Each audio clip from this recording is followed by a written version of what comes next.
আজকে আমরা আত্মার একটা খুবই গভীর আর রহস্যময় আধ্যাত্মিক যাত্রার কথা বলবো।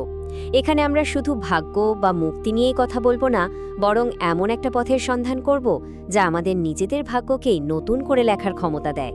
চলুন এই অসাধারণ দর্শনটার আরও গভীরে যাওয়া যাক। এই পুরো যাত্রার শুরুটাই হয় দুটো সহজ কিন্তু খুব শক্তিশালী শব্দ দিয়ে, ওম শান্তি। এটা কিন্তু শুধু একটা সম্ভাষণ নয়, এটা একটা গভীর আত্ম উপলব্ধি। এর আসল মানে হলো আমি এক শান্তিময় আত্মা, আর এই বিশ্বাসটাই আত্মার আসল পরিচয় ফিরে পাওয়ার প্রথম আর সবচেয়ে জরুরি ধাপ। আচ্ছা, এবার আসা যাক দুটো খুব জরুরি কথায়, ভাগ্য আর পুরুষার্থ, মানে নিয়তি আর প্রচেষ্টা। এই দর্শনটা বলছে আমরা একটা নির্দিষ্ট ভাগ্য নিয়ে তো জন্মাই ঠিকই, কিন্তু তার মানে এই না যে এই ভাগ্যটা পাথরে খোদাই করা, যেটার বদলানো যাবে না।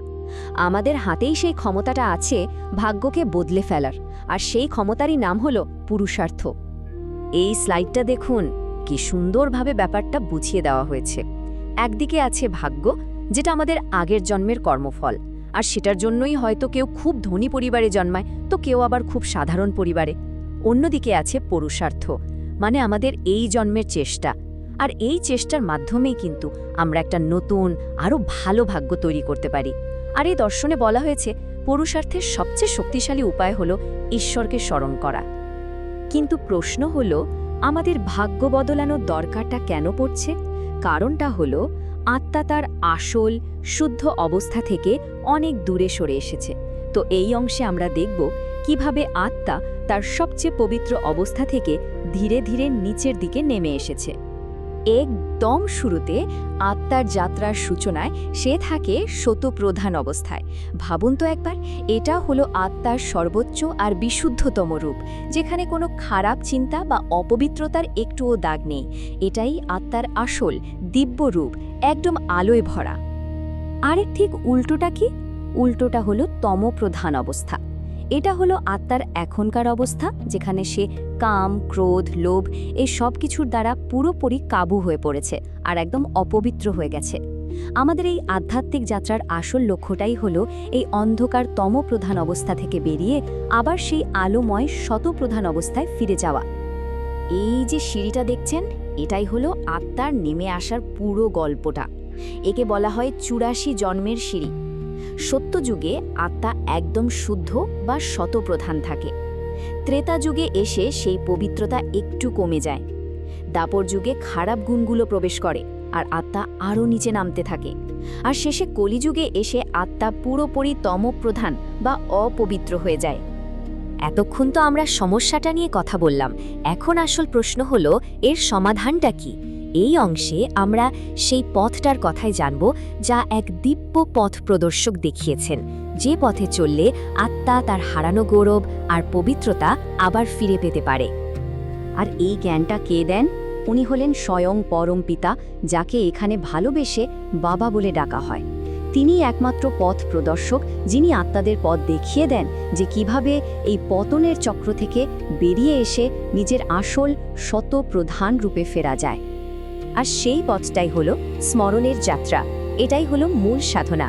এর মানে হলো মন দিয়ে শুধু এক বাবাকে, মানে পরম পিতাকে মনে রাখা। এই যে মনে করা, এই স্মরণের আগুনটাই কিন্তু আত্মার ভেতরে জন্মান্তরের জমে থাকা সমস্ত খারাপ কর্মফল বা বিকর্মকে আস্তে আস্তে পুড়িয়ে ছাই করে দেয়, আর আত্মা আবার পবিত্র হতে শুরু করে। আর এই পথের গ্যারেন্টিটা কে দিচ্ছেন? স্বয়ং বাবা নিজেই। তিনি বলছেন, আমাকে স্মরণ করো, তাহলে বিকর্ম বিনাশ হবে, আমি গ্যারেন্টি করছি। ভাবুন তো একবার, এর চেয়ে বড় ভরসা আর কী বা হতে পারে?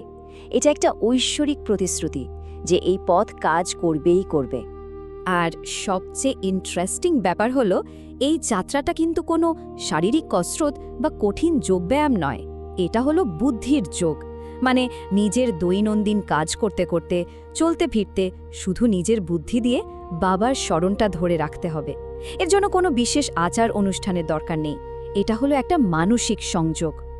এই যে পুরো আধ্যাত্মিক জার্নি, এটা আরও বেশি জরুরি হয়ে ওঠে যখন আমরা এই পৃথিবীর ভবিষ্যৎটা দেখি।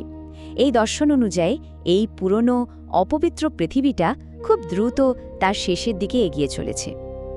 বলা হচ্ছে এই পুরনো পৃথিবী এখন একদম ধ্বংসের মুখে দাঁড়িয়ে আছে, চারিদিকে মহাযুদ্ধের আয়োজন চলছে। পারমাণবিক বোমা আর নানা রকম বিধ্বংসী অস্ত্র তৈরি হচ্ছে, যেগুলো এই পুরনো পৃথিবীকে শেষ করে দেওয়ার জন্যই।